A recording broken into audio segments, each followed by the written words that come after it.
লাহৰীঘাটত পঞ্চায়ত নিৰ্বাচনত ভোট নিদিয়াৰ বাবে পথ বন্ধ কৰিলে নিৰ্বাচনত পৰাজিত প্ৰাৰ্থীয়ে। লাহৰীঘাট সমষ্টিৰ অন্তৰ্গত মৈৰাবৰী গাঁও পঞ্চায়তৰ আনিছ আহমেদ নামৰ লোকজনে বিগত পঞ্চায়ত নিৰ্বাচনত ৰাইজৰ দলৰ পৰা আঞ্চলিক সদস্য পদত নিৰ্বাচনত প্ৰতিদ্বন্দ্বিতা কৰিছিল, কিন্তু নিৰ্বাচনত পৰাজয় বৰণ কৰিছিল।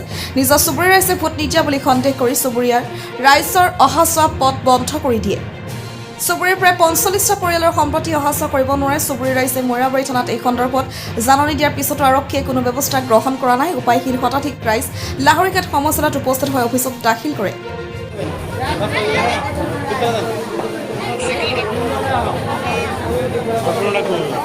ইয়াতে ৰাইজৰ এটা লিখিত অভিযোগ ইতিমধ্যে সমজুলা আয়ুক্তগৰাকীক দিছে। গতিকে আমি মুছলিম ছাত্ৰ সন্থা সদায় ৰাইজৰ সমস্যাৰ লগত আমি জড়িত থাকোঁ। আমাৰ স্পষ্ট কথা, যদি কোনোবা ব্যক্তিয়ে ৰাইজৰ যি ৰাস্তা আছিলে, পূৰ্বৰে পৰা যি ৰাস্তা মৈৰাবাৰী গাঁও পঞ্চায়তৰ ৮ নম্বৰ ৱাৰ্ডেদি যিটো ৰাস্তা আছিলে, সেই ৰাস্তাত ৰাইজে যিটো অহা যোৱা কৰে, গতিকে এইখিনিতে কোনোবা এজন ব্যক্তিয়ে নিজৰ ব্যক্তিগত মুনাফাৰ স্বাৰ্থ আদায় নোহোৱাৰ কাৰণে যদি ৰাস্তা বন্ধ কৰি দিছে, সেয়া গৰিহণাৰ যোগ্য।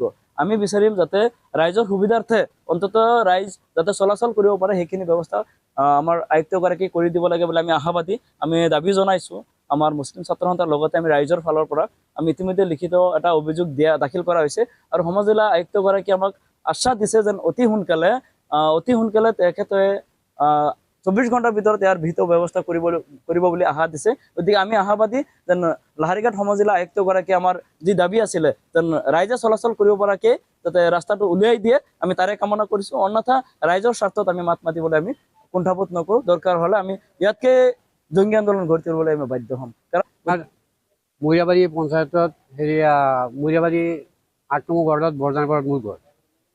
এইটো যিটো ৰাস্তা মানে সিহঁতে বন্ধ কৰিছে, সিহঁতৰ নাম হ'ল আনিছে ৰাইজৰ দলত মানে সি ভোটত খাৰ হৈছিলে। তাৰপিছত তাৰ কেনভাছত আমি কেনভাছ কৰিলোঁ, মিটিং কৰিলোঁ, ভোট দিছোঁ। এইটো ৰাস্তাটো কিন্তু ব্ৰিটিছৰ আমলৰ ৰাস্তা। তাক ভোটটো দিছোঁ, কেনভাছত কৰিছোঁ, ভোটত দিছোঁ। দিয়াৰ পিছত সিহঁতে ফেইল কৰিলে, আমাক ৰাস্তা দিয়া নাই।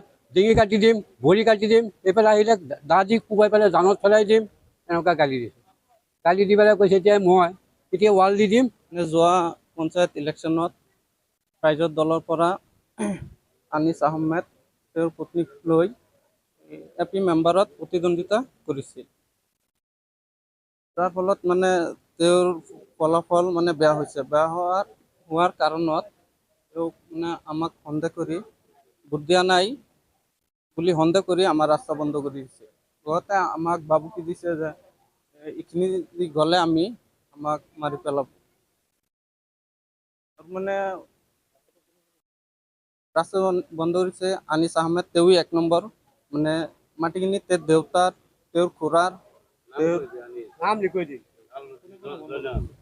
আনিছ আহমেদ, জয়নাল উদ্দিন, আলাল উদ্দিন, সাইফুল ইছলাম, শামছুদ্দিন।